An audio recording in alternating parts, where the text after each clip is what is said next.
काल गणना भारतीय ज्योतिष की एक महत्वपूर्ण देन है। वैदिक ज्योतिष में पंच संवत्सरात्मक युग का विवेचन, युग के अधिपति का विवेचन, देवता का विवेचन, सब कुछ वर्णित है। वेदों में भी काल की महत्ता का विवेचन है। सूर्य सिद्धांत में स्पष्ट रूप से लोकानामंतकृत कालः कालोन्यः कलनात्मकः सद्विधा स्थूल सूक्ष्मत्वान् मूर्तश्चामूर्त उच्यते। इस प्रकार सूक्ष्मतम काल का विवेचन किया गया है। सूर्य सिद्धांत को आर्ष ग्रंथ मानते हैं। मानव प्रणीत ग्रंथों में महात्मा लगध प्रमुख माने जाते हैं। ये वेदांग कालीन ऋषि हैं।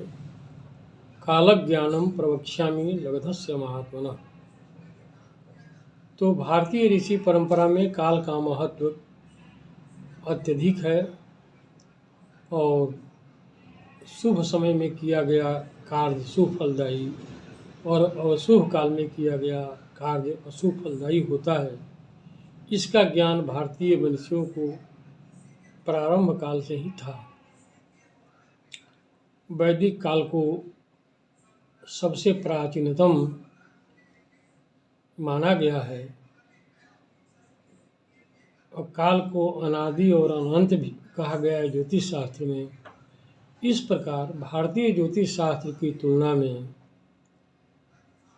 पाश्चात्यों का काल ज्ञान बिल्कुल अधूरा है और अंग्रेजों को तो काल का ज्ञान बहुत दिन तक नहीं था। 12 महीनों का ज्ञान प्रारंभ में अंग्रेजों को नहीं था।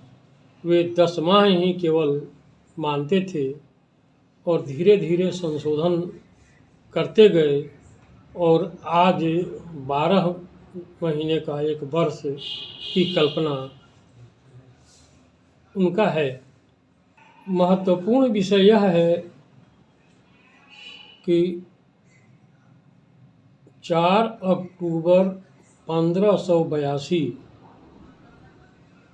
ईस्वी के बाद 15 अक्टूबर 1582 अंग्रेजों के द्वारा कर दिया गया, अर्थात 11 दिन क्यों इसमें जोड़ा गया, जो 4 के बाद 5 न करके 4 के बाद 15 कर दिए, इसका आज तक अंग्रेजों के द्वारा कोई कारण नहीं बताया गया। तो काल का ज्ञान विश्व को यदि किसी से प्राप्त हुआ है तो भारतीय मनीषियों से प्राप्त हुआ है, इसे स्वीकार करना पड़ेगा। 15 अक्टूबर 1582 में 11 दिन का संशोधन और 1752 ईस्वी में 10 दिन का संशोधन तारीख में किया गया। यह सिद्ध करता है कि पाश्चात्यों का काल ज्ञान कितना अपूर्ण था। आज हमारा जो काल ज्ञान है वह अपने आप में पूर्ण है और जितना चाहिए व्यवहार उतना सब का सब भारतीय ज्योतिष में प्राप्त होता है। केवल आवश्यकता है अपने ज्ञान को समाज को देने की।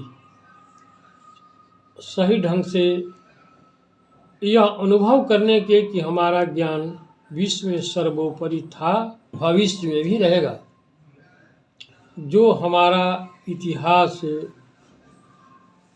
सत्ययुग से प्रारंभ होता है, ब्रह्मकल्प से प्रारंभ होता है और उसी परंपरा में चलता है और इस पर गर्व महसूस करना चाहिए।